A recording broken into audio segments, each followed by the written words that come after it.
Hai teman-teman, kali ini kita akan mempelajari sesuatu yang sangat penting dalam tubuh kita, yaitu sistem peredaran darah.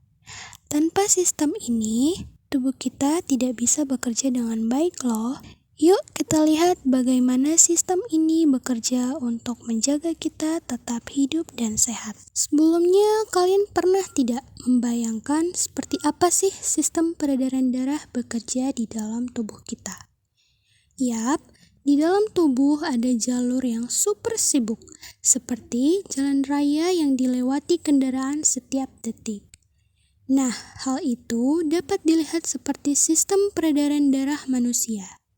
Darah kita berjalan ke seluruh tubuh, membawa banyak hal penting supaya kita bisa hidup sehat dan kuat. Menarik bukan?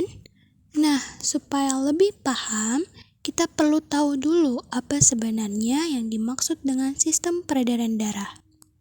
Sistem peredaran darah adalah sistem yang mengalirkan darah ke seluruh tubuh.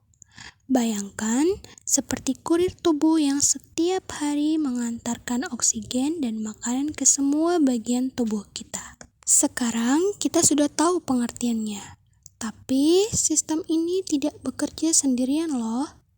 Yuk kita kenali bagian-bagian utamanya. Yang pertama ada jantung.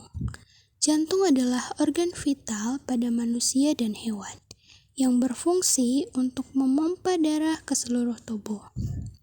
Jantung bekerja tanpa henti untuk mengalirkan darah yang membawa oksigen dan zat makanan ke seluruh tubuh, serta mengembalikan darah kotor yang mengandung karbon dioksida ke paru-paru untuk dibersihkan. Selanjutnya yang kedua terdapat pembuluh darah. Pembuluh darah adalah saluran tempat darah mengalir ke seluruh tubuh. Pembuluh darah bekerja sama dengan jantung untuk menyalurkan darah yang membawa oksigen dan zat makanan ke seluruh jaringan tubuh, serta mengembalikan darah kotor yang mengandung karbon dioksida ke jantung. Dan yang terakhir yaitu darah. Darah adalah cairan berwarna merah yang mengalir di seluruh tubuh manusia. Darah berfungsi mengangkut oksigen, zat makanan, hormon, dan sisa metabolisme agar tubuh dapat bekerja dengan baik. Warna merah pada darah berasal dari zat hemoglobin atau Hb yang terdapat di dalam sel darah merah. Selanjutnya, kita fokus dulu ke bagian yang menjadi pusat dari semuanya, yaitu jantung. Yuk kita lihat bagaimana bentuk dan fungsinya. Jadi, jantung terdiri dari 4 ruangan utama, yaitu serambi kanan. Serambi kanan berfungsi menerima darah kotor dari seluruh tubuh dan mengirimkannya ke bilik kanan. Yang berikut terdapat lagi serambi kiri, yang berfungsi menerima darah yang kaya oksigen dari paru-paru dan mengirimkannya ke bilik kiri. Yang ketiga ada bilik kanan, yang berfungsi memompa darah ke paru-paru untuk menerima oksigen. Dan yang terakhir terdapat bilik kiri, yang berfungsi memompa darah bersih ke seluruh tubuh. Keempatnya ini bekerja bergantian untuk mengatur aliran darah agar tetap lancar dan sesuai arah.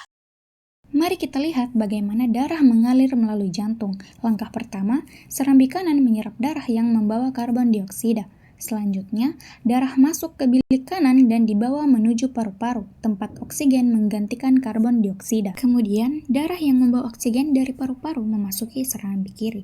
Terakhir, darah dipompa ke bilik kiri dan memulai perjalanannya lagi ke seluruh tubuh. Jantung berfungsi untuk memompa darah. Denyutan jantung terjadi karena otot jantung berkontraksi dan berelaksasi. Otot penyusun bilik jantung lebih tebal daripada otot penyusun serambi jantung. Hal ini karena tugas bilik jantung lebih berat, yaitu harus memompa darah keluar dari jantung. Nah, di antara serambi dan bilik jantung terdapat katup jantung. Katup jantung berfungsi untuk mencegah darah dari bilik berbalik arah kembali ke serambi. Masing-masing jenis pembuluh darah memiliki peran unik dalam sistem peredaran darah. Yang pertama ada pembuluh arteri. Arteri adalah pembuluh darah yang keluar dari jantung menuju seluruh bagian tubuh. Karena darah yang keluar dari jantung dipompa dengan tekanan tinggi, maka dinding arteri lebih tebal, kuat, dan elastis agar tidak mudah pecah. Yang kedua ada pembuluh kapiler. Pembuluh kapiler adalah pembuluh darah yang sangat kecil dan halus yang menghubungkan arteri, pembuluh nadi, dengan vena, pembuluh balik. Kapiler berfungsi membantu pertukaran zat antara darah dan jaringan tubuh seperti oksigen, karbon dioksida, air, serta zat makanan. Yang terakhir ada pembuluh vena. Vena adalah pembuluh darah yang membawa darah kembali ke jantung. Setelah darah mengalir melalui jaringan tubuh dan kehilangan oksigennya, darah tersebut dikumpulkan oleh vena untuk dikembalikan ke jantung agar dapat dipompa lagi. Darah adalah cairan khusus yang sebagian besar terdapat di dalam pembuluh darah. Darah memiliki peranan penting dalam kehidupan karena berfungsi mengangkut oksigen, zat makanan, hormon, dan sisa metabolisme ke seluruh tubuh.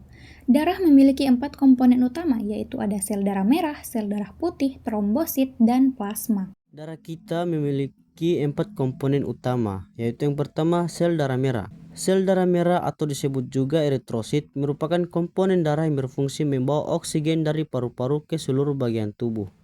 Selain itu, sel darah merah juga mengangkut nutrisi yang dibutuhkan oleh jaringan tubuh dan membawa partikel sisa hasil metabolisme untuk dikeluarkan. Yang kedua, sel darah putih. Sel darah putih atau leukosit merupakan bagian dari darah yang berfungsi melawan penyakit dan melindungi tubuh dari infeksi. Sel darah putih bekerja seperti pasukan pertahanan tubuh yang siap menyerang setiap kuman, bakteri, virus, atau zat asing yang masuk ke dalam tubuh. Yang ketiga itu trombosit. Trombosit atau disebut juga keping darah adalah bagian dari darah yang berperan penting dalam proses pembekuan. Saat tubuh mengalami luka atau cedera, trombosit akan segera berkumpul di lokasi tersebut dan membentuk gumpalan kecil untuk menutup luka agar darah tidak terus mengalir keluar. Yang terakhir yaitu plasma. Plasma darah adalah cairan berwarna kuning pucat yang menjadi tempat mengapungnya komponen-komponen darah lainnya seperti sel darah merah, sel darah putih, dan trombosit. Bilik kiri akan memompa darah bersih untuk diedarkan ke seluruh tubuh melalui pembuluh nadi. Darah terus mengalir di sepanjang pembuluh kapiler di dekat sel-sel tubuh. Pada pembuluh kapiler terjadi pertukaran zat gas oksigen dan nutrisi dalam darah akan masuk ke sel-sel tubuh. Sebaliknya, gas karbon dioksida dan sisa-sisa metabolisme lainnya akan keluar dari sel-sel tubuh setelah pertukaran tersebut. Darah bersih berubah menjadi darah kotor yang kaya akan karbon dioksida. Darah kotor kemudian dibawa kembali ke jantung melalui pembuluh vena dan masuk ke serambi kanan. Darah kotor di serambi kanan akan masuk ke bilik kanan. Bilik kanan akan memompa darah kotor ke paru-paru melalui arteri pulmonalis. Di dalam paru-paru terjadi pertukaran gas karbon dioksida dalam darah dengan gas oksigen. Kini darah kotor menjadi darah bersih yang kaya oksigen. Darah bersih kemudian dialirkan kembali ke jantung melalui vena pulmonalis dan masuk ke serambi kiri lalu masuk ke bilik kiri. Nah, di bilik kiri akan kembali memompa darah bersih ke seluruh tubuh. Proses ini akan terjadi secara berulang dan terus-menerus. Terima kasih sudah menyaksikan.